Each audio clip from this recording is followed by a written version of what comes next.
Imagine a world where the sky was a place of peace, reserved for birds and dreams. Now, picture that peace being shattered.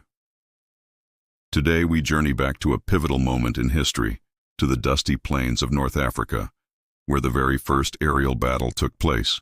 This is the story of when flight met war. The year is 1911. The Italo-Turkish War is raging, a conflict primarily fought on the ground. But high above, a new dimension of warfare is about to be born. On October 22nd, Captain Carlo Piazza of the Italian Air Flotilla takes off in his Blériot twin-tooth monoplane. His mission? Reconnaissance. For the first time, a military airplane is used in a conflict, soaring over Turkish lines near Benghazi and Tripoli. He's not just flying, he's a pair of eyes in the sky, gathering intelligence that was previously impossible to obtain. This single flight changes everything. The age of aerial reconnaissance has begun. But observation quickly turns to aggression.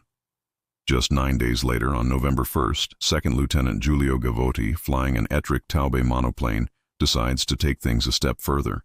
He leans out of his cockpit, holding 4 small 2-kilogram grenades. With surprising accuracy for such a primitive method, he drops them on Turkish troops in the Ain Zara oasis. The physical damage is minimal, but the psychological impact is immense. The world has just witnessed the first ever aerial bombing. The sky is no longer just a vantage point, it's a battleground.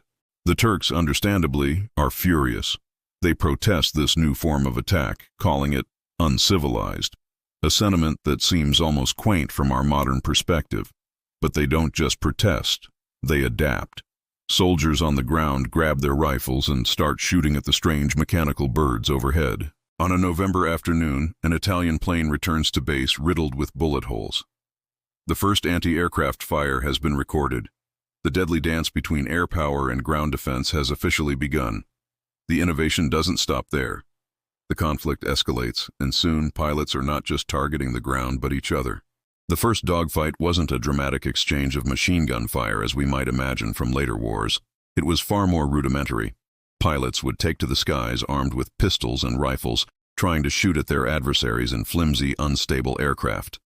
Imagine the skill and sheer nerve it took to fly a rickety plane with one hand while trying to aim a firearm with the other, all while being shot at. One such encounter involved Captain Piazza and a Turkish-flown aircraft. They circled each other, a clumsy slow-motion waltz in the sky, exchanging ineffective pistol shots before breaking away. It wasn't about shooting down the enemy plane just yet. It was about forcing them to retreat, disrupting their mission.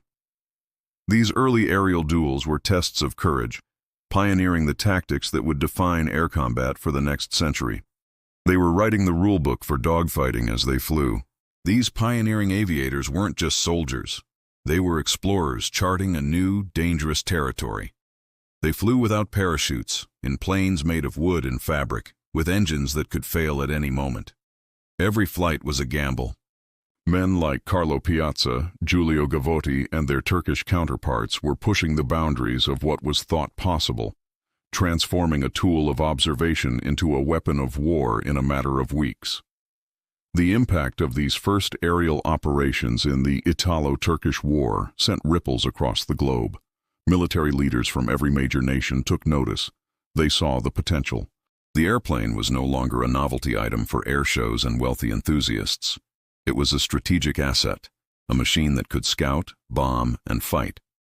The race for air superiority had begun, setting the stage for the massive aerial battles of World War I, which would erupt just a few years later. Everything we know about modern air power, from stealth bombers to drones, can trace its lineage back to these dusty, sun-baked skies over Libya in 1911. It was here that a handful of daring pilots in their fragile machines forever changed the face of warfare.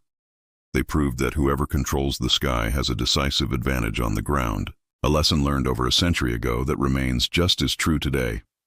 The transition from peace to conflict in the air was shockingly swift. In just a few short weeks, the airplane went from a marvel of engineering to a harbinger of destruction. It's a powerful reminder of how technology, born from dreams of freedom and exploration, can be reshaped by the grim realities of human conflict. The sky would never be the same again. Thank you for joining us on this journey back in time. If you found this story as fascinating as we did, Please hit that like button and subscribe for more deep dives into the pivotal moments that shaped our world. Let us know in the comments what piece of history you'd like us to explore next. Until then, stay curious.